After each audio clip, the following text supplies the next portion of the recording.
welcome to the Special Moves podcast. This is episode 114. My name is Mike Williams. These guys are Jake Kolkowski and Liam McKelvey. That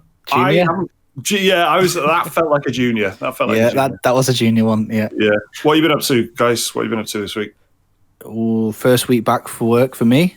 I'm not furloughed, so it's been a bit crazy. Lots of new changes. I think everyone's, like how everyone has like a New Year's resolution. I think for some reason companies have that feel as well. So it's like, what can we change up? So, 2 new members of staff that I've been training up all week actually. So and both of them, this is kind of relevant, I guess. Both of them are younger than me, and both of them like anime a lot. So in order to be an effective, powerful, ally to them both, I thought, well, I'm going to have to watch at least Attack on Titan, aren't I?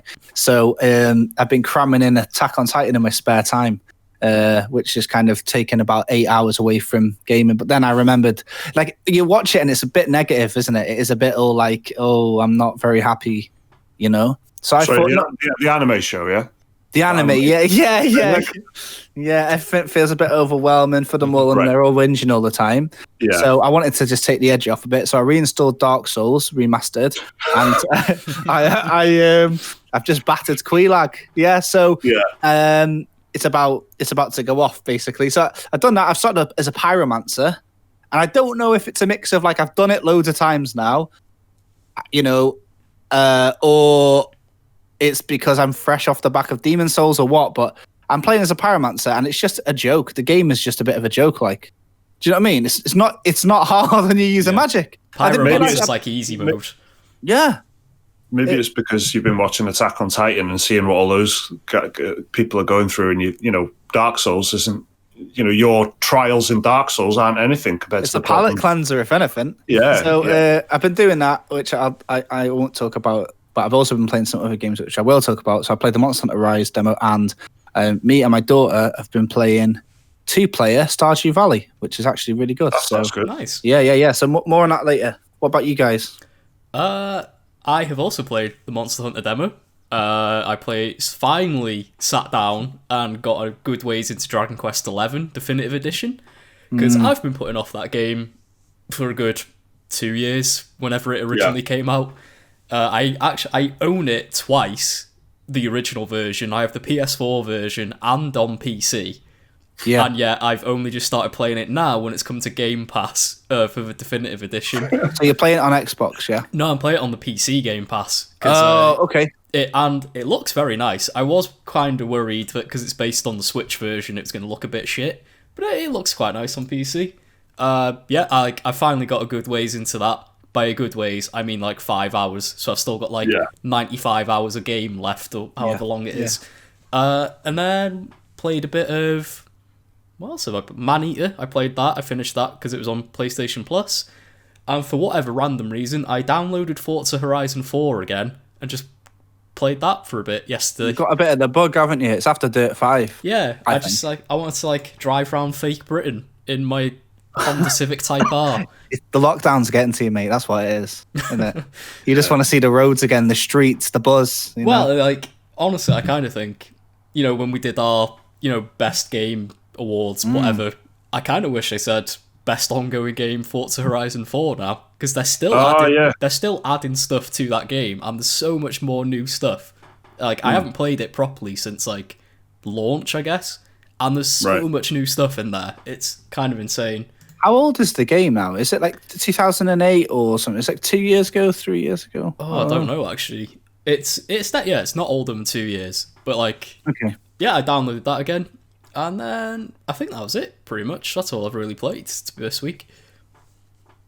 Yeah, well, that's quite a bit in a week, isn't it?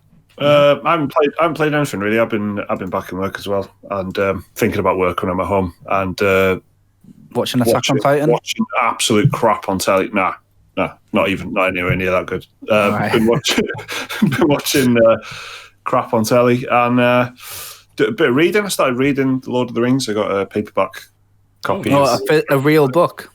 Yeah. So what they do, they print a load of words on like paper. Is it like a Kindle, but you can't? You have to do it manually. Yeah, I guess. I think it's how they used to do it about 1,000 years ago or something. But that's been quite nice. I started reading finally for the first time ever. But I'm reading books with pictures, so it doesn't really count. Yeah, look forward to our spin-off podcast. Special books. Special books. I'll tell you what.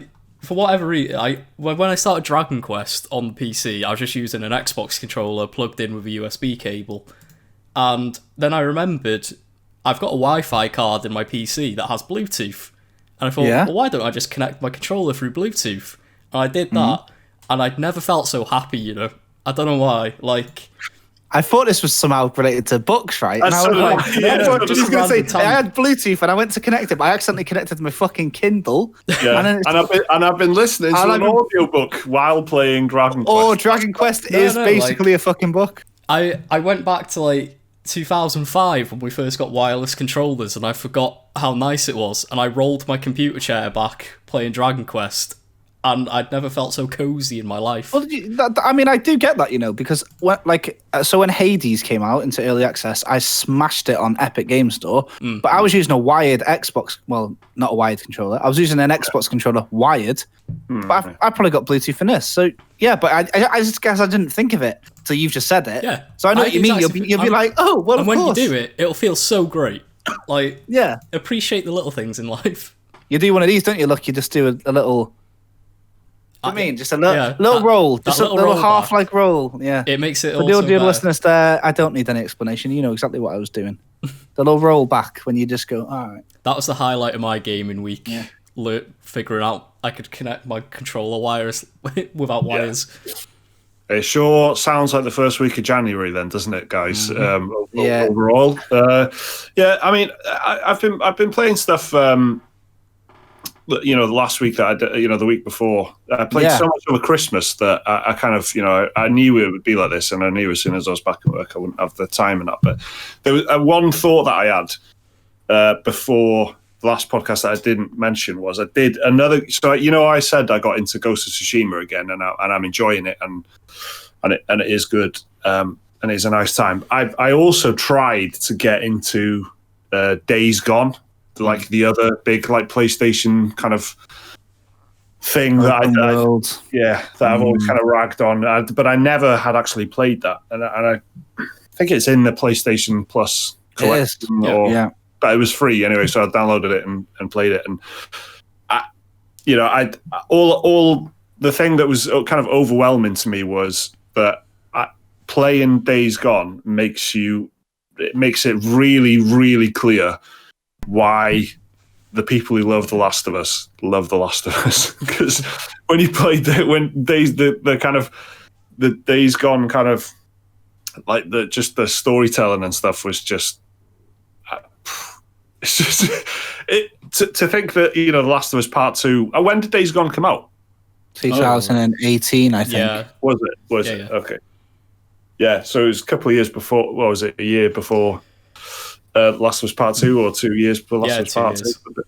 But the kind of gulf in just, you know, and I'm talking like even on a superficial level, how the characters look and how they kind of, you know, they Naughty Dog have just got a better sense of, right, you know, what TV looks like and what cinema looks like, and copy that much closer. Yeah. Whereas Days Gone is like, this is fully just a fucking video game, and it's about zombies. It's going to be sad, but it ain't going to be, you know. Also, helicopters.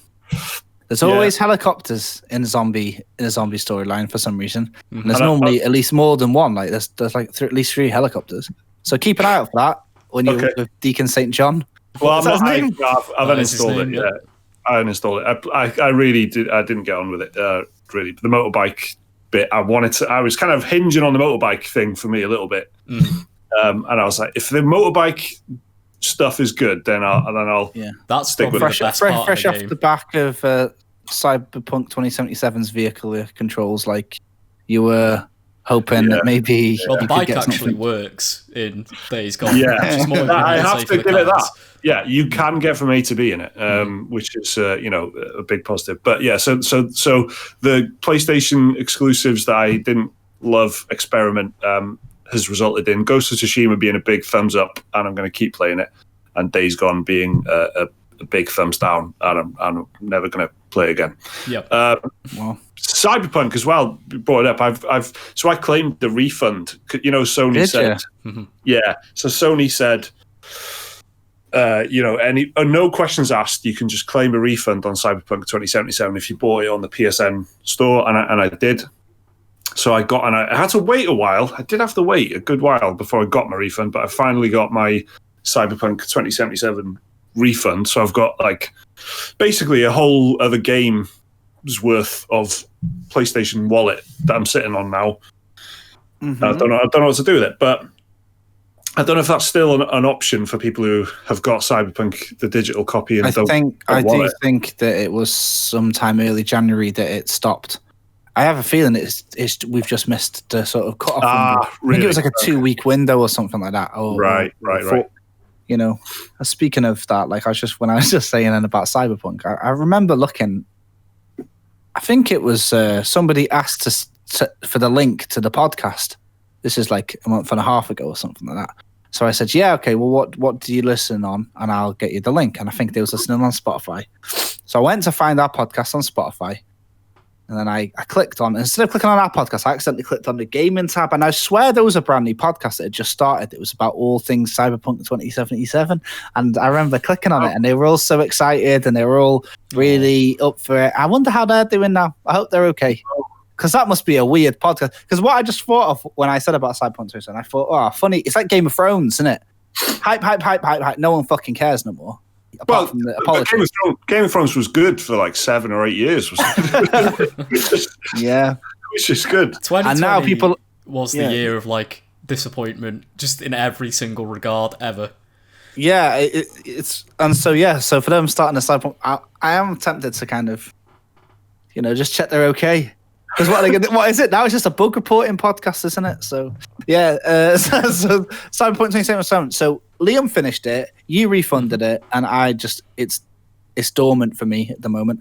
I'm waiting because I was kind of enjoying it, but it was a bit distracting that I kept getting kicked out of it. So I want to wait a bit, but I just don't know how much they're going to change. If they can change the AI, which is quite a big thing to change, I guess. Do you know what I mean? Change the thinking process of your fucking NPCs, then it'll be a really good game. But it's just the moment. I suppose that's where No Man's Sky's advantage was. It's kind of because of the way it's procedurally generated and stuff. They could make tweaks to the seed, the core kind of formula, and I'd change the entire game. Yeah.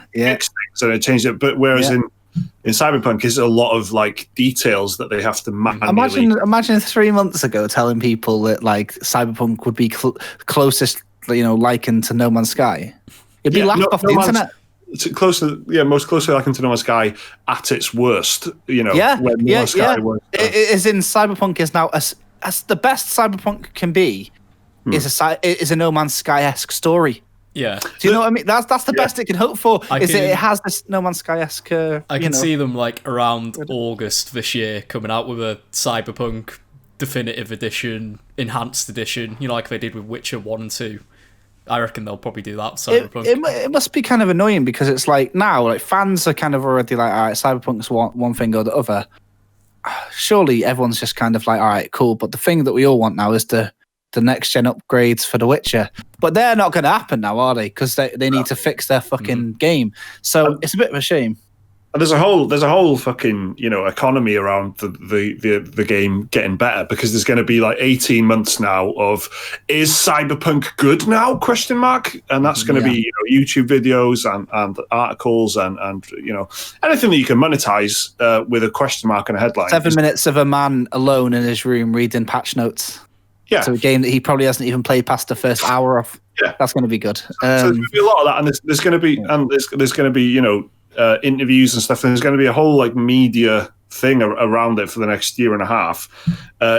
Almost in anticipation of it having a No Man's Sky, redemption arc kind of thing. Mm-hmm. I think it's the most wrong I've been about anything, as a prediction in years, about gaming. Because I'm wrong about stuff all the time, but like a specific gaming prediction. Because a couple of months ago, before it came out, I said I'm not looking forward to it, and it hasn't appealed to me, and I'm not that fussed about it.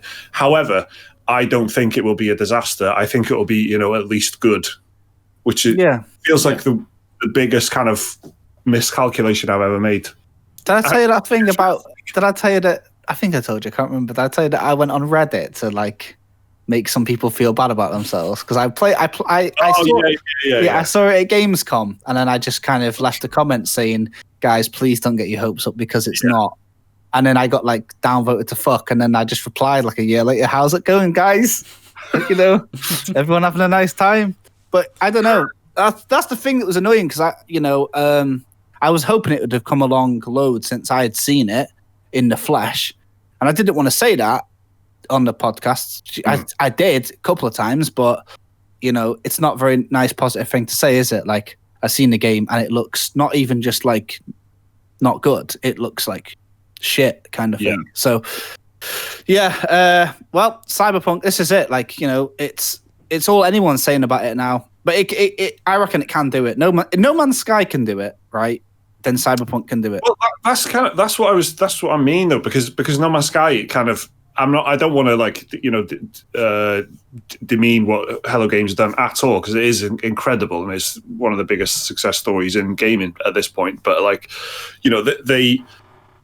it's not the same thing. Fixing a game like Cyberpunk is much more like fixing a game like Fallout 76 or something, where it's like a finite space and a finite kind of type of quest and a finite type of character. And well, in Fallout 76 there are no characters, or there weren't. So, but having to manually fix AI and things like that is different, because on No Man's Sky it's more like setting things free and seeing how it behaves. And if it doesn't behave well, we'll try it a different way. Mm-hmm.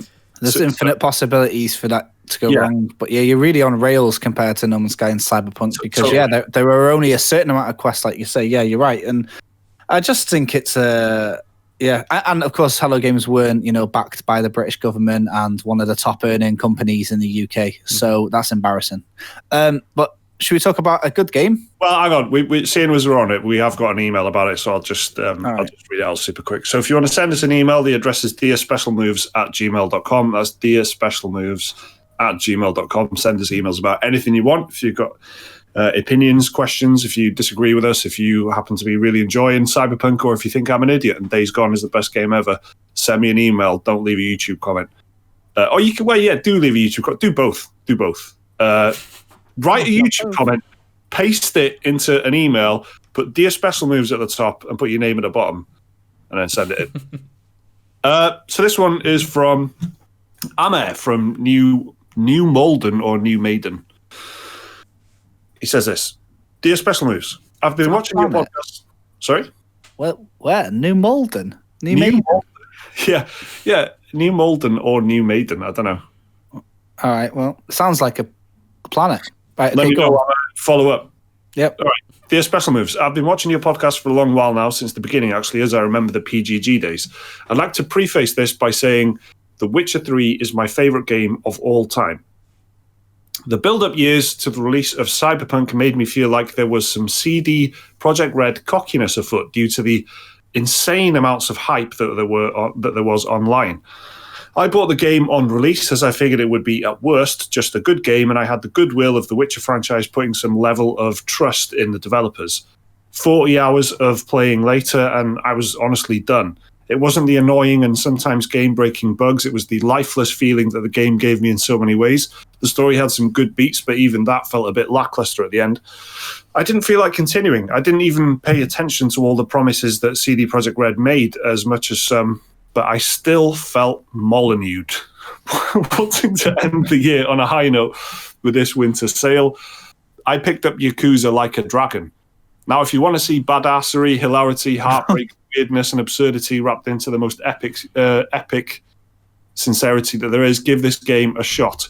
It's my favorite release of 2020. Thank you guys for making Mondays better. Kind regards. Oh. Hammer from New Maiden. I'm going to say Maiden. All right. Well, Amir, please let us know, where you are in the world. Clarify. Yeah, exactly. Because that could just be like a tiny village in Shropshire for all I know. But it could also be on the outer belt of the galaxy. I think that Cyberpunk hype is not really their fault. I gotta say, I do have to say, one thing I do not like was the circus that the games industry got. Right, if you're in the games industry, it was a bit of a fucking dick swing from them. It was cocky. At EGX, which is the biggest games convention here in the UK, if you're listening from like America or whatever, it's like a PAX. Yeah, it's one of them. Mm-hmm. They had a giant, massive showcase there. They had this budget. It was huge, right? It was bigger than like the entire Sony area, the entire PlayStation first party area, and it was a cinema, right? And you were literally herded in like cattle. You all sat down. You didn't get to play the game. No one got anything. They literally got sat and spoken to. Like literally hyped. Like it was just like weird because normally at these things you go for like an interactive experience. You go because the hype is one thing, but these games conventions is where you go to get your hands on a game yourself, and then you'll decide whether or not you like it. Right? It's where the hype stops, and like you really get to make a decision. But nope, they kept pumping up the hype and pumping up the hype. And they were just putting like, I don't know, man. It just seems really weird. Like it's one of these examples where I hear about this thing all the time where people say, the dev cost is like this, and then the marketing cost is like this. And like in my experience, that's not really the case unless it's like FIFA or that. But Cyberpunk is one of them, right? When like the game came out, like I know loads of content creators and influencers, Instagram-y people, they got like different packages. Somebody got like an Alienware computer.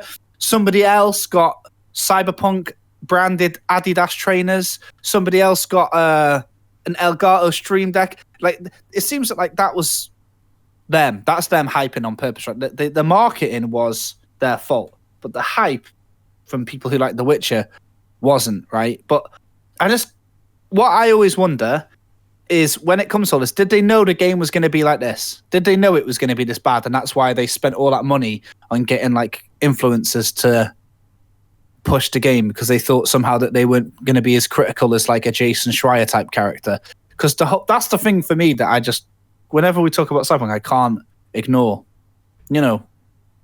Just seems a bit, don't know, purposeful and annoying. I don't want to try and create some sort of conspiracy theory here, but it's just a bit, hearing about all this lifeless stuff and all this hype, just, I don't know, maybe it was just what hype in that email. It threw me off. Maybe it's just the simple thing that, they anyone involved in that side of it, in the marketing side and stuff, as you say, is they don't care if it's good or bad. Almost the job is just to make it as successful in terms of sales as possible. That's all they're interested in, and so which is perfect. That is what what their job is, and then so the hope and the expectation there is that the game is lives up to that. It lives up to the so that all the millions who do buy it are satisfied with what they have bought. That's like the devs' end of the job, isn't it? So I think that I do kind of think that they were kind of courting the fan base a lot, weren't they? Mm-hmm. Do you remember? We've probably brought it up recently, I guess, but do you remember when they kind of responded to like a video that we did on Pretty Good Gaming and stuff, and said, "Oh, don't worry." I can't remember what it was, but it was like, "Oh, don't worry, guys, we won't ever do that." And so we put out a video on Pretty Good Gaming, and like they didn't really respond often to Kotaku and Rock Paper Shotgun and the likes, but they responded to like clickbait channels like Pretty Good Gaming and fucking Yongye and all the rest of them. Like it was almost as if we're on the side of the gamer, and it was like I think it was like they were gonna say. I think it was something like no microtransactions, no bullshit, wink face, something like that. Yeah. But it was like, it's kind of one of them like, we know which side, there's the line, here's all the industry clowns and journalists and PR and developers, and then there's us over here with the gamers. It's like they're in the mob, aren't they? Like not the mafia, but I mean like they're in like the gladiator mod. Yeah. The gladiator mob, not the mafiosos and that. Yeah. So they're there and they're like, we're with you, the gamers. They responded to a channel like ours rather than, probably a bit more of a serious critique by somebody like PC Gamer or something. So, yeah, that was always a bit of a thing, wasn't it? That they were like that and they were like, hey, gamers. But unironically. Yeah. Unlike, They were trying to be everyone's best friend. Yeah, exactly. So that's all I'm saying. There's a certain degree of that, caught in the letting it snowball in a way, and just kind of, which again, whoever was in charge of that Twitter account, that's their job, isn't it? It's their job is to make and it's that thing, isn't it? I remember seeing like Jason Schreier when he first started reporting on like the crunch and stuff at CD Projekt. Yeah. I remember seeing he got into like a pissing match on Twitter with some like influencer who was like saying he's a killjoy, calling him like criticizing developers' hard work and stuff like that. But this was a person saying it from their bright yellow CD Projekt gaming chair. Oh yeah, I remember that. It's like I don't think you can really have you can't say you're not biased in this as you sat on this bright yellow gaming chair that was kindly sent to you. I hate that word because that's exactly it. The guy sitting in a cyberpunk chair accuses someone else of being biased. That's why I hate the word, because it's like, fucking complete misuse and misunderstanding. But I remember there was loads of I remember seeing there was loads of streamers and stuff, like influencers who were saying they're not going to review the game because they were some of them were even in the game and stuff like that. Yeah. They had a lot. I think there's over 40 influencers that made it into the game, in one way or another. Which is that a way to kind of for them to influence a good review from these people? It was all very. I haven't really seen anything like it before. And the sad thing is, and this is what I really mean now, and I know it's going to sound brutal, but it's just the way it is. If EA did that, people would be going fucking mad, right? Yeah. The way that Cyberpunk were like, hey, do you wanna meet up with us? That cinema that I was on about, that big massive cinema where everyone has to sat down like cattle. In the back was when they was recording these fucking pics and voice lines for the influencers that really matter, the VIPs, to get in. So I find the whole thing is a bit like, ooh, do you know what I mean? It's like EA would do it and it would go mad, but I think with this there was this weird thing with the market. They're sending out chairs months before, because the chairs were and the jackets and all this was 18 months before launch, and you're setting yourself up for you've really setting a high bar of expectation there, aren't you? That's the issue. And the thing is, even if the bar, this is what the thing that's so crazy is, even if there was no bar, the game just doesn't work. Yeah, and that's to me what is the most crazy thing about everything. But is that not perhaps why it's been such a, I guess, scandal? Is because there's 13 million people have bought it or whatever. Yeah. What was it before it was even out? Was it 8 million or something? Yeah, pre-orders or something like that, wasn't it? Most pre-ordered games ever. So that's what the pulling of it. So like you say, it can be this bad. It can come out and just the bar is non-existent and it'll be this bad. It's still this bad. But the thing is, instead of being like a neutral, it's the expectation was up here. So it seems like an extreme, range between how good and how many people were excited for it. How good those people thought the game would be as well, compared to how it's kind of turned out. But like you said, you used a good word there, Jake, ages ago. You said it's kind of dormant for you, and I think it still is for me as well. Even though I've refunded it, I just didn't want my 50 quid to be wasted on it essentially, and I'll probably pick it up for much cheaper. Hopefully, I've already seen it discounted loads. I've seen it on PC for 27 quid for the digital version and stuff, and on already. eBay, that they'll be going for even cheaper, right? So it's going to be weird, because it's the whole thing. The thing for me is the whole thing has been about strategy and marketing and pushing and plans and blah blah blah. But what happens now? Because if they just, as soon as the game's fixed, they release the patch with no strategy, then what happens? As the year goes on, there's some big games on the way. Mm-hmm. Who's going to re-review Cyberpunk? Probably no one. So it's one of those again where its Metacritic score will stay where it is, and then No Man's Sky, has only been kind of re-reviewed and revisited by so many people because it is like an insane redemption arc that like nobody had ever really seen apart from Final Fantasy 14. So, but that had a complete, like, it closed and then it reopened. So you know what I mean? This isn't like Cyberpunk 2078, is it? Do you know what I mean? It's still the same product. So it's going to be weird because, it like when it has its like soft relaunch, it's going to be up against, you know, we got stuff like, what have we got on the way? Like Monster Hunter, we got Resident Evil, other games that are probably not made by Capcom. You know, God of War and Returnal, we was just talking about before the podcast. That's not counting how much stuff might be unannounced yet. Exactly. We didn't even know that Demon's Souls was a thing 6 months ago, and then there it is. So it's well, and there's just the big rumor about Elden Ring as well, isn't it? That it's exactly the same thing. Elden Ring should have been announced a couple of months ago, and apparently it's out this year. Like definitely, I don't know.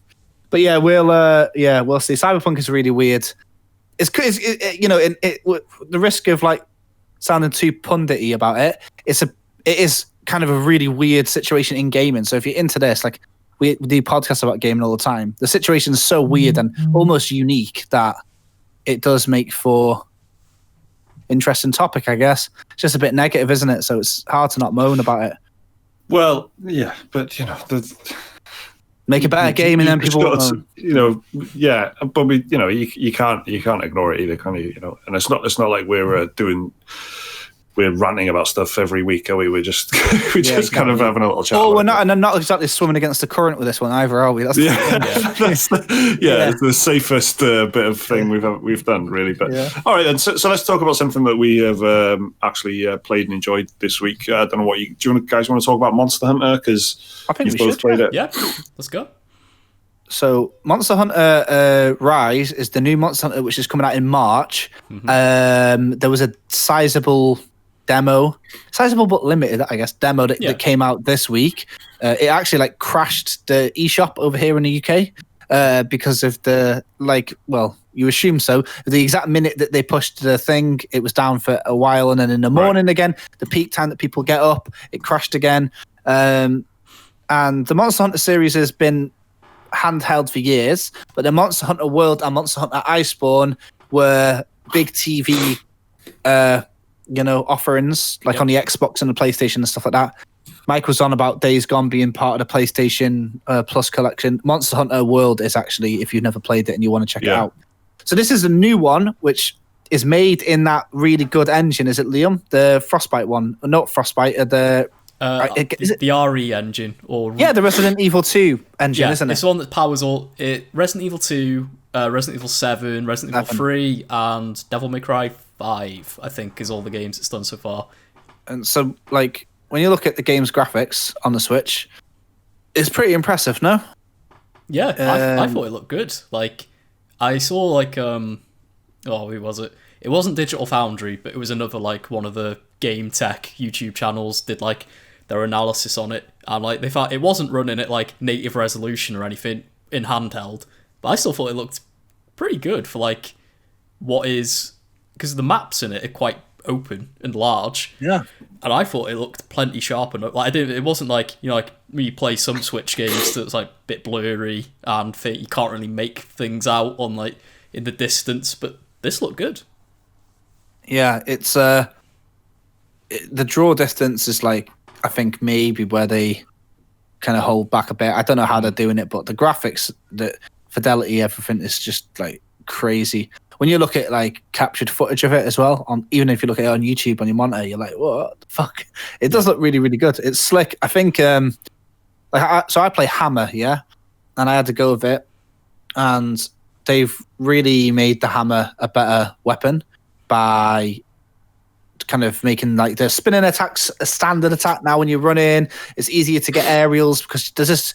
From what I understand, is it new for this game, Liam? The mechanic now where you can zip around to these things, they call them wire bugs, I guess, don't they? Yeah, that's new. So there's this like weird mobility now, Mike, where there's like you got your cursor in the middle, you aim somewhere, and you can zip there, literally. So like Lost Planet. That Xbox 360 game, not quite as open as Lost Planet's zipping around system, but because it's kind of similar. it's maybe like 3 or 4 meters in front of your character. So it's good for like if you've got like a hammer, you jump up into the air and then you can slam the hammer down on the head, right? Or whatever. So like the aerial attacks in Monster Hunter World for the hammer were pretty cool, but now they're even easier to do. But so they're bugs basically that shoot silk out of them, and you can and you zip on that silk, but you can also use it to, like, if you've got certain weapons, you can chain them. You can chain the zips around like the monsters and tie them up and then rodeo them, crash their head into a wall, or you can zip up a wall and do wall running and then dive off the wall. There's lots of like weird mobility stuff that has been implemented into the game. But the reason I bring that up is because I feel like that's all then quashed by, unless you spent a lot of money on a Nintendo Switch Pro controller, by what I found to be awkward controls, like compared to at least a PlayStation. So I was going to ask you, Liam, do you have a similar issue? And were you playing on the Pro controller? Before you answer that. So like, I did the first hunt, I did it handheld, and yeah, I totally agree. Like, for a Monster Hunter game that's meant to put like an increased focus on mobility, the controls are kind of clunky, and it reminds me a lot of like old Monster Hunter on the PSP, where you had to have like the claw grip going on to have like the ideal button placement on your hands. Like it is like a bit weird. Like you have to hold, you hold like L, and then you can press X to zip up, B to zip forward, or thingy. Yeah, and then if you want to strafe zip, it's holding a different set of button. There's a lot of button combinations going on, and then for me, that was leading to a lot of like, I was like swapping out because I was playing as a heavy bow gunner, so I ended up like accidentally changing my ammo all the time and swapping my potions to like rations and stuff like that. So like, it's the controls are. They're okay when you get used to them, but yeah, it definitely needs could be a bit more refined, I guess. But it's really hard to explain, isn't it? Because it's like if you see the tutorial screen for the wire bugs, then it'll start to like settle in for you. You look at it and go, "What?" There's like 4 pages explaining how you just like zip up, and it takes like as 4 a gamer pages of controls. You know. It's weird because it's kind of like the one thing that you don't have to do really when you've been playing games for as long as us and most people listening have been playing games is you don't really look at the controller, do you? You don't have to go. You'd be like, oh, circle rolls, okay. All right, down. But for this, it's like I have to consult the manual. I'm like, okay, so hang on a minute. Do you know what I mean? Yeah, I know that sounds really stupid, but that's just something that you don't really do when you're like adept at controller usage, because like, I don't know. I tried it on my Pro controller as well, like docked on the telly. It's same problem because like the button combos are still the same. It's just it's a bit more comfortable to pull them off because you've got the bigger controller. But yeah, it's like it is a bit clunky when it's meant to be all about more mobility in Monster Hunter. Like I like what they're trying to do, and I'm sure like once you've played a few hunts and get used to it, I'm sure there'll be like top level players on Twitch showing you how it's done. Yeah, but, like there's already like a bunch of YouTube content breaking down, of course, every single weapon, every single hitbox, examined by the Monster Hunter fan. And I guess if it's like games like that you play so much, maybe you'll just completely understand the buttons eventually. But yeah, well, of course you will. But I mean, it just seems really weird. Like I do like what was there. I like the sort of like I kind of wish they put the hub world in there, so you could like because that is such a big part of Monster Hunter. Like everyone loves the frontier ship in Monster Hunter World, where you got everything built into the mountains. You got the Palico chef, and you've just got like a whole like little pig thing. Yeah, you got the little pig. You got your whole like ecosystem going on. Whereas they don't show you that in this demo for Rise, but they have shown it in like trailers and stuff. Because it's like a very like Japanese inspired setting by the look of it. So it's got like temples and stuff everywhere, and yeah, it's like I wish I saw that in the demo, but I did like what was there. Like it's only 2 hunts. Like you get sort of like a basic one, which is just like a giant version of the mob monsters that roam around the map. I can't remember. Is it like the Izuchi Is that what it's called? like some like raptor looking thing, isn't it? Yeah, Basically, like that's a pretty easy one to do because it specs you out in like decent gear no matter what class you pick. But yeah, it's like, and then the actual proper hunt, I can't remember its name. It's like this water fox demon looking thing. That was fun. It was like quite challenging. It kept like it one-shotted me a few times when I tried to do it. It seems like it's a demo for the people that like kind of already know a bit about Monster Hunter, because so much of the things that make a Monster Hunter game isn't in it. Like, so the hub world where you select your missions and you can have your little home and things, that's not there. But you also did just touch on something that isn't in the game that is probably the biggest part of the whole Monster Hunter, which is like making your builds and stuff like that. Crafting. So all of the classes are presets, so you can't change stuff out. So because at first when you boot up the Switch demo, it says you can only do the hunts 30 times, not 30 times each, but just like a total of 30 times, and then it cuts you out. I've got no idea why. It's not a timed demo, but it's like I guess quantity limited demo. Yeah. And I thought, well, is that because like you can carve and skin the monsters and then build sets, and they want you to kind of get a good feel for that, but they want you to feel like you need to do it more? But no, it's not. It's just some weird arbitrary like number that they've just chucked on there. But if you play it with your friends online, you can bypass that, and you can just, well, not bypass, it's by intention, but I mean, well, I guess that still is bypassing. You can play as much as you want as long as you're playing online. Yeah. Otherwise, you can only do the same 2 missions 15 times each. So I guess that's kind of true to Monster Hunter. You do the same missions over and over again. Yep. With some little changes. But yeah, I feel like by missing out on a bit of the crafting and missing out on the hub world, they weren't really showing people everything. But I don't think they need to, because I think this is, like I say, I think it was kind of for people who are already embedded in the Monster Hunter, world fandom. So I don't think Rise is doing much to entice new players into it. Like Monster Hunter World was very welcoming in how it was designed. That's what I mean. Yeah. It seems like it doesn't care. I mean, certainly this demo. I wonder how they're going to ramp that up, though. And based on what you played, though, did you before you played the demo? What was your interest like? And then after you played the demo, is your interest changed at all? So I was very interested in the demo. I was trying to download it like as soon as it went live in the UK, but you couldn't because the eShop was crashed by how popular it was. But yeah, so I was very interested, and just playing the demo sort of just like, I knew it was going to be good because Capcom's been on a hot streak for the last few years now. Since Monster Hunter World came out, pretty much they've been on a good track record. So yeah, like playing the demo, I was like, yeah, that was good.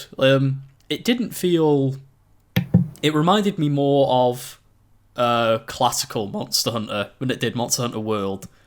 It felt like it was more in line with like Generations or 4 Ultimate rather than World, just because it seemed to be like missing just some of the quality of life stuff from Monster Hunter World, which it doesn't bother me because I've played the old style Monster Hunter for hundreds of hours before across like PSP, 3DS, and all that. But yeah, it's like I'm definitely interested, but at the same time, I kind of want, because there's rumours going around that it's coming to PC later on, because of that massive data mine ransom attack that happened on Capcom. Oh, right, yeah. So it looks like it might come to PC later, and it's Monster Hunter is the type of game where I just want to play it on the best hardware I can, the biggest screen I can, just especially after work, like playing Monster Hunter World on the PS4 Pro on a big HDR TV was so great. So play like it kind of loses, for me anyway, a bit of the luster of just playing it on a handheld again, which I know I know more people. That is what people want from Monster Hunter. 'Cause in Japan, like Monster Hunter sells consoles, especially like the 3DS sold ridiculously well in Japan, purely like off the back of Monster Hunter being on it. It's like, it's like I don't think I'll get it straight away. I might wait and see if this like mystical PC version does in fact actually exist. If it doesn't, then I'll just get it on Switch. But like, it's I have to be in a very particular mood to play Monster Hunter. Like I have to like be like ready for it rather than just like picking it up and playing it like on launch. It's weird to describe. Like, No, but yeah, like I am like from the demo. I think it will be a very good game. Yeah, I think the demo's pretty small as well. It doesn't take long to download, so it's only available for a limited time though for people who are listening. I think the demo ends on the 1st of Feb. So if people do want to play it, then you've got about 2 weeks. Off you go. Plenty of time. All right, thanks, boys. We'll do another email, I reckon. This is another Dear Special Moves inbox email from Philippe in Switzerland, who says, Dear Gamers. That's Swiss neutrality coming through there, taking a bit of Dear Special Moves and a bit of Hello Gamers, Hey Gamers. Yeah, of course. Yeah. Yeah, that's them. So, Dear Gamers, what follows is the tale of the tragedy that happened to me during Christmas break, the nightmare of every console gamer without perfect eyesight. After years of wearing glasses and being careless for the 100th time, my luck finally ran out, and I sat on my glasses. They broke. Been there. Annoying. Annoying, sure. Not a big deal, because I needed a new prescription anyways. Were it not for the timing. This happened the Friday before Christmas, and my country was going into pretty much full lockdown on the 22nd. I managed to get an appointment the next day, but the new glasses would need a couple of weeks to arrive due to holidays and the lockdown. So there was no PS5 gaming during Christmas break for me. So I think I know where this is going to go. I know where this is going to go. Okay. Yeah. A chair in front of the TV did help, but it's just not the same as gaming on a couch, is it? Also, I caught myself unconsciously squinting to read stuff, which was giving me a headache. But then I was reminded, I love the detail on this one. But then I was reminded of the PlayStation Remote Play app. You can stream your PlayStation games to play on your phone, your tablet, your laptop, desktop, and so on. I downloaded that app to my laptop. It's very quick to set up and use. Everything runs beautifully. I tried this with several games, and it was pretty much the same experience as on the console itself. I tested it on both a good and an average internet connection with wired and wireless, and honestly, I didn't see a difference. There was no input lag that I noticed. So I played loads of Moonlighter and Cyberpunk over the break. So in the end, crisis averted. I received my new glasses today, but from now on, I'm definitely going to do some remote play in bed, especially with indie games. Just ends by saying, I own a Switch, but the remote play does have some advantages. Firstly, it's in 1080p. You can have a larger screen depending on your laptop or tablet. And from testing, Immortals ran. So Immortals was the game that I think we talked about it last week, didn't we? Yeah. Liam, did you play? Yeah. Yeah. I got it for Christmas and finished it. That's it. Yeah, so we did talk about Immortals Phoenix Rising last week, if you want to catch up on that podcast. From my testing, Immortals ran above 30 FPS. I'm not sure if it ran on 60. I'm no Digital Foundry, but definitely it ran well. So that's my top tip for you guys. If you ever break your glasses or just want to play a PS5 game in bed, try the Remote Play app. See ya, Philippe. So I keep forgetting about this. To the point where every time I hear about it, I think I've never heard about it before. Like, I've never used Remote Play before, but I did quite a lot. Like, probably one of the only good things about the Wii U was some games you could play on the gamepad. And I used to cool. What was it? Like, I think I played Super Metroid in bed, just like on the Wii U gamepad, because it had as a second screen basically, and I played through Super Metroid like that. I played I think I played a bit of Bayonetta 2 like that on the Wii U. But it's like Remote Play. I've never tried it, but I've heard nothing but good things about it, because it's all done over the local network, isn't it? So it's more like a Steam link than streaming it from xCloud or whatever. Yeah, well, Jake, as a former Stadia brand ambassador, what do you think about this? I actually, when my my eldest daughter, I feel like a circle of life, talking about this, right? She was into Peppa Pig at one time, and now my youngest daughter's into Peppa Pig, so that's why I was just having a bit of a crisis there. I can hear her downstairs as well. Probably wanting to go and fucking watch Peppa Pig, to be honest, boys, yeah? So the point is, I remember one day she wanted to watch Peppa Pig, and I wanted to play Metal Gear Solid 5. There was no real negotiation here, and there'd only be one winner in that fight. So I remote played Metal Gear Solid 5. This was years back now. We're talking like 5 years ago. Mm-hmm. And I don't know if it was exclusive to Sony phones. I think it might have been, or something like that, because I think you could easily like crack it and do it on Android. But I had a Sony phone only so I could do that. So since then, a couple of maybe weeks ago, or a couple of podcasts ago, certainly, somebody recommended the Xbox equivalent of this. Can you remember? The X Cloud, which has got a shit name because it always makes you think of like cloud saves. But actually, no, it's basically just this. And I ended up playing Slay the Spire in bed on my phone. And funnily enough, my Xbox is like, like a straight shoot from where my eyes are anyway. It's literally there. So, but Sean's been watching like this upload show on Amazon or whatever, and now I can go on, play whatever. If you can even play games like Dead Space, I think you can get your controller. Yeah. But if you're playing indie games in bed, mate, let me tell you about the Nintendo Switch. Just you want to get one of them, get your glasses off anytime, and you just hold it up like that. I did do that with my laptop. I think it was like Christmas 2 years ago. I bought Dead Cells on PC. And I would just I'd get my laptop, plug in an Xbox controller, and just sit in bed playing Dead Cells on my laptop.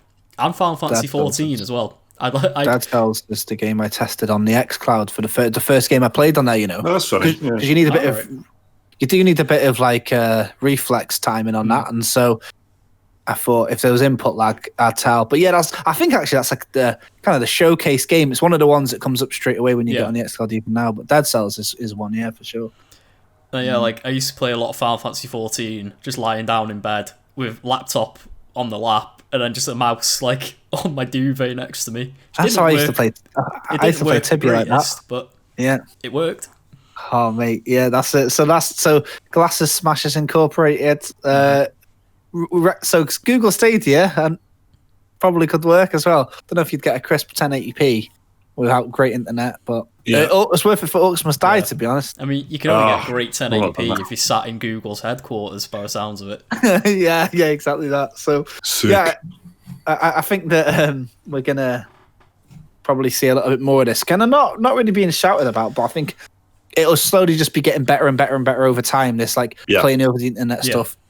Google is shouting about it, but I think when it comes to these little things like that, your remote play that uses your local connection and xCloud is cool. And a phone's being used as a second screen for, or laptops in this case. For something like Moonlighter, phone would have been perfect, but I remember playing Metal Gear Solid 5 on me Sony, and you're riding your horse around the fucking desert, you can't see a fucking thing. You're supposed to be sneaking about. Imagine sneaking about when you're like, what's that now? Feel like Snake in Metal Gear Solid 4, old as fuck. So I've got I've got no hope for Cyberpunk on a phone. So maybe sit to the laptop. Maybe it would probably kind of blur out some of the issues with it. Maybe it helps. Digital Foundry put a video out the other day. Apparently, the Stadia version of Cyberpunk is at the minute one of the most ideal ways to play it over console. Yeah, really. I saw that. Yeah, because if you think about it, it is running on high tech hardware, isn't it? So I'm sure it is, brand ambassador. I'm back in the game. It was something the port was handled by a completely different company as well, so they actually got it working decently enough. So, it certainly seems like they are all pushing us that way, and they push. I mean, I'm sure that their dream scenario. I don't know who they are, but just them. Fucking Silicon Valley, innit? Silicon Valley's dream scenario would be for us to be paying, 30 quid a month for all you can eat access to games that you just stream from their servers, wherever the servers are. And it does. I guess it does. When in the face of Netflix and shit, that it does seem slightly. The idea of it is kind of becoming more archaic. Just having a machine under your telly, isn't it? Unfortunately, and it is clearly the way that they, that they want us to go. That they are again, and I'm sure it will be. As soon as it is good, it doesn't matter what the method is. As soon as it is better than what already exists, then people will adopt it, won't they? As soon as it is better and more convenient, Yeah. You know, for most people, then that's when it's going to take over, isn't it? Mm-hmm. Yeah. I got an Xbox for Christmas and it's just for Game Pass. Literally nothing else. I've only played Skyrim on it. You can put mods on it now. Did you know that? You can put Skyrim mods on the console version. Cool. Like from the Nexus or whatever it's called. So it's not like the paid mod Bethesda shite. So you can put proper mods in. So you can do the high-res textures pack. So I've got mine running 4K, 60 FPS, open city, so there's no loading screens. You can just walk into the houses. You can do all that on the new Xboxes. It's fucking sick. So yeah, like that, and that's on Game Pass. So I haven't bought it. I have literally got that box there next to my telly just to play my paid subscriptions. Yeah. Do you know what I mean? So it's very cool. nice. Okay, so thanks for the emails, everyone. The address is dearspecialmoves@gmail.com. They do all get read. Please keep them coming in and tell us what you think about stuff, ask us questions, all that stuff, all that good stuff. Help us put the podcast together. Do you want to talk about Maneater really quickly before we do the new games? Yeah, can do. So what is this? Maneater is a shark PG, is what the devs call it. But I get it. It's just it's a game where you play as a shark and you're on a quest for vengeance because a shark hunter killed your mum, and you start the game as a baby shark, and you go on a rampage to get your revenge. And it was on PlayStation Plus recently. It still is, in fact. It's not gone anywhere. Only if you've got PS5, though. I have to say, it's like right. Oh, is it? Yeah, PS4 players. Sadly, Sony's basically told you to get fucked. You don't deserve it's it. It's a PS4 game, though, right? Like it was on PS4. It's both. So this is it was on PlayStation Plus. I think at the same time it launched on next gen. So this is a next gen version of the game. It's got like ray traced water and shit like that. So that's why it's only on PS5 at the minute. Right. But yeah, it's made by I think it's made by Tripwire Interactive, who they made Killing Floor. If you've played that like co-op shooter game. I didn't play it. Yeah. It's actually really good, Killing Floor. But yeah, and they made some other games. I think they make like the Red Orchestra games, you know, like the really sim-heavy battle games. I played that. I did play that. Yeah, I think they make that as well. So yeah, like this is just a game where you play as a shark and you just go on a complete rampage in a smallish open world, and you eat fish to evolve. You grow bigger. You can get equipment because it's a shark RPG. Like you can equip like my shark has like bone armor, which is armor made out of bone and looks kind of like Street Sharks, if you remember that cartoon. Yeah. Street Sharks was ace. You can make your shark look like that pretty much without the legs, obviously, and the biker jackets. Even though that'd be better. But if you didn't mention ray tracing yet, everyone listening would think that this was a mini clip game. It sounds like one of those, doesn't it? Like it's definitely it's like one of those ideas where a developer's just gone, wouldn't it be fun if, and they've gone like, yes it would, let's do it, and they did. And yeah, so it's a very comedic game. The entire game is like presented as if it's like, because it's split into 8 chapters, I think, and then each chapter is like an episode in a Discovery Channel sort of documentary.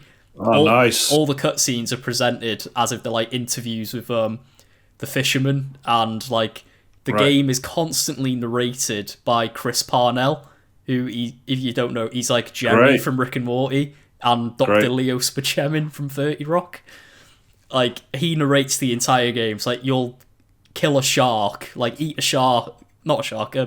You'll play as a shark, you'll eat like an alligator, and then he'll just like do like a nature David Attenborough type quip about like the shark being a natural predator and stuff like that.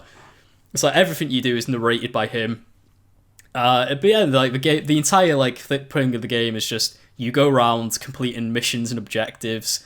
You get rewards, and then like before you can like move to the next episode, you'll have to like eat a certain amount of fish to get the different upgrade points, and that because there's like 4 or 5 different upgrade currencies. But then when you like I think it's every 10 levels, because there is a leveling system in this game, your shark grows. So you go from like pup to teenager to elder, and then the final stage of the evolution is the megalodon. where you become course. a massive shark. Of course. You've got stats as well. There's like a mass indicator, and you have to cultivate all that mass. Yeah. And then it's like, and then the rest of it's just like damage and stuff like that. And it's just like, it's going around this open world. There is a bounty system in it where if you go around attacking and eating too many humans, they'll send like shark hunters after you. Yeah. And then every increase in the infamy level, they send like a new bounty hunter after you, to the point where if you get to like the top, like wanted level, I guess, they start sending the US Navy after you to like try and hunt the shark. Jason Statham.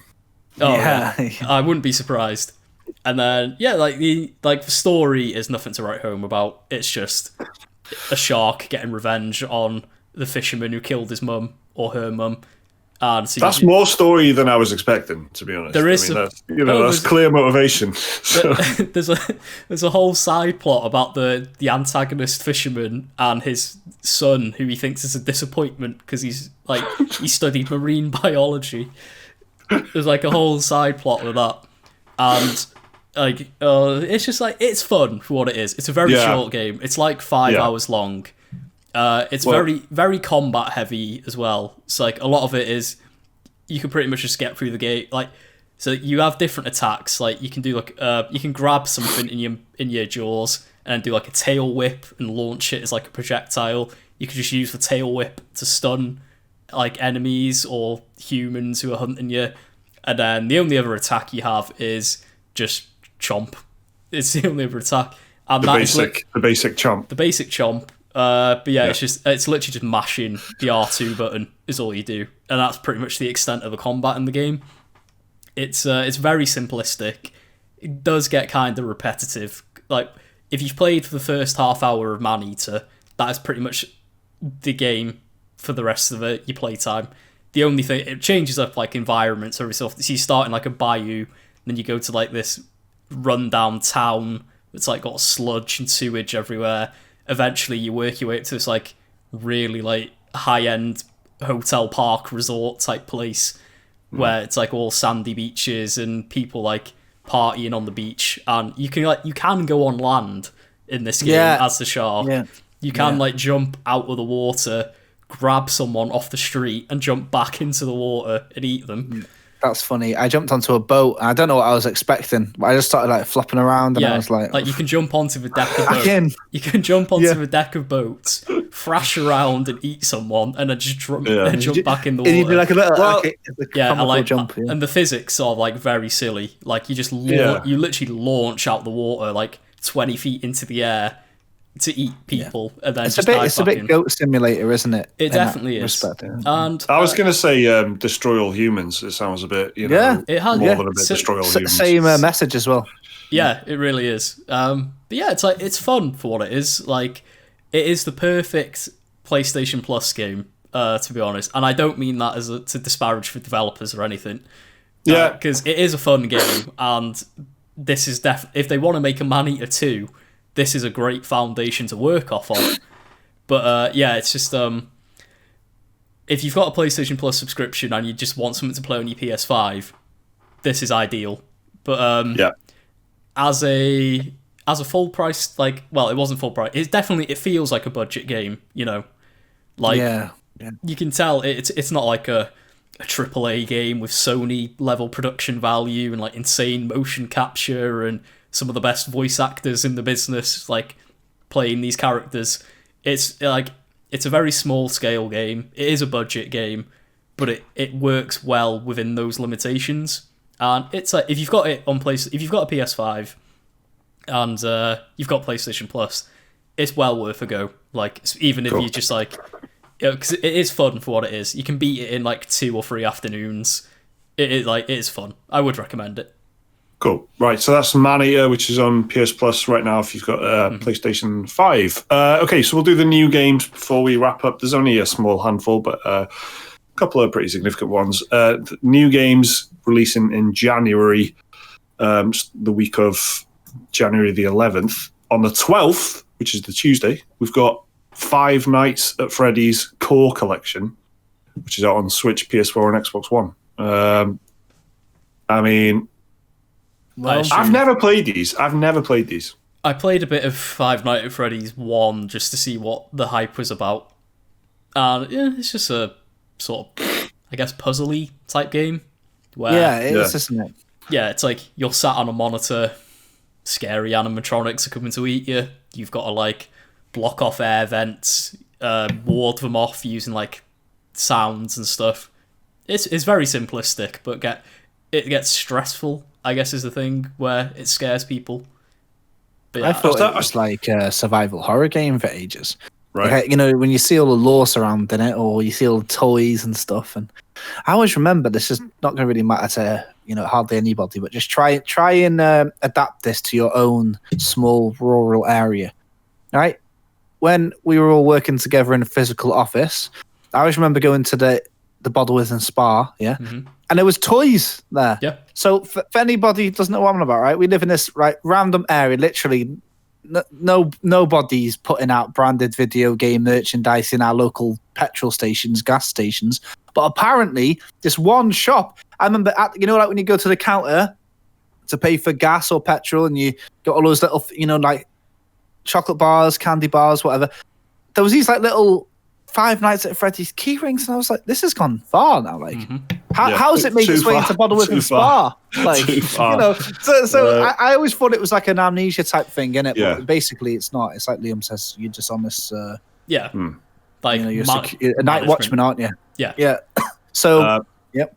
Just for clarity, Spa is a chain of convenience shops that we have. We did go to the health spa every lunch break. We do, yeah, and they certainly, I can't imagine a health spa. So quick Five Nights at Freddy's break. Yeah. You put your hot towels back and buy a little animatronic bear. And fuel up, at the same time. Shout out to those chicken tikka slices from Spa. Goddamn, they're good. Listen, I don't want to say too much about it, but we don't want to piss off our sponsors, Aldi. So I'm just trying to keep, keep it on the big download. Sponsors of Taskmaster, by the way, Aldi, from what I can tell. Are they? Yeah, they've picked up them as well, have they? Yeah, right. Yeah. So so that's Five Nights at Freddy's, and then on the 14th, which is the Thursday, we've got a couple of games. MXGP 2020 is out on PS5, which is significant in the fact that it's probably the third racing game. PlayStation game. The third racing game. Yeah, which means there's 50% racing games on the PlayStation 5 now. So it feels. So that's happening. And then Scott Pilgrim vs. the World, the game complete edition, is out on PC, Switch, PS4, Xbox One, and Google Stadia. Liam, what's this? It is a re-release of a side-scrolling beat-em-up that was a movie tie-in back in 2012. Which, it sounds stupid. It's a movie tie-in that was released on Xbox Live Arcade back in 8 years ago, or 9 years ago almost. And but it was made by Ubisoft, still is. They publish it as well. For a movie tie-in, it was insanely high quality, which I guess Ubisoft also responsible for King Kong, which was a very high quality movie tie-in game. Yeah, up there with Chicken Run. Yep. So it's a 2D side-scrolling beat-em-up, kind of like River City Ransom, Streets of Rage sort of deal, where there's enemies coming at you, you just do combos and batter everyone, like the screen locks in place and won't let you move until you've beaten everyone up on the street. It's got some amazing pixel art. The pixel art in the game is some of the best I've ever seen. Cool. Yeah. The soundtrack is done by Anna Managuchi. Is that how you pronounce it? The chiptune Close band. enough. Yeah. No one's going to go, did you mean Anna Managuchi or Amana Managuchi? There's no one else. I can never pronounce it properly, but they did they did all the soundtracks of the game, and it's really amazing. And this complete edition, like Scott Pilgrim became like the poster child of the digital only games where they get delisted and you can never buy them again. And people have been clamoring for this to get a re-release for so many years. I think it was only on sale for like a year on PlayStation Store and Xbox Live. And if you don't, and there was no way to play it up until now, unless you wanted to get into emulation, or you had to dig out your old Xbox and plug it in to play it. Yeah, it's a bit of a PT type thing, isn't it? Kind of. Yeah. Falling into obscurity well, in terms of how you can access it. But yeah, anything like that where it's been taken away from people normally gets a good reception. And yeah. I guess because of the series being like, well, it means a lot to a lot of people. Scott Pilgrim, loads of people love it, especially people kind of our age. I've literally got pop vinyls there of Scott Pilgrim, Ramona, and all Knives. your listeners, he is telling the truth. Yeah, if anyone who can't see, imagine if I said he's lying. He didn't. He doesn't have any. Gameplay wise, if you've played stuff like Streets of Rage, Double Dragon, Neon, River City Girls, you'll probably like Scott Pilgrim as well. And it's great. Like, they're giving it the whole full treatment. It's even getting a physical release because for limited run games, who like they've gone all out making like special editions of it, giving it loads of like cool little like, well, it is tat, but it's cool looking tat. It's like I want to collect it. If you're into like collecting collector's editions for some good looking stuff on the horizon, and it's on pretty much every platform you could want it on. It's on Switch, it's on PC, it's on Xbox, PS4, not next gen, but it will work through backwards compatibility. I'm just so happy to have this game available again, and you can better believe I'm going to buy it on every single platform I can. Well, there's 4 there, and Stadia. And it includes all the DLC, because this game actually had DLC packs, which added a couple new characters, a new game mode, and online co-op is in this version, I think. But cool. don't quote me on that. I am sure that you can look forward to Liam's thoughts and opinions on this game in the next podcast, which is going to happen in about a week's time. Life inevitable, and this is one of them. A game that I've already played about 20 times, that I will play another 20 times. But yeah. Lovely. So that was the Special Moves podcast. We're kind of due a Patreon bonus podcast soon, so keep an eye out if you're a Patreon supporter on our Patreon feed, because we'll have one of them coming up very soon. Everyone, thanks for listening. Keep your emails coming into dearspecialmoves@gmail.com, and we'll see you next week. Goodbye. Bye.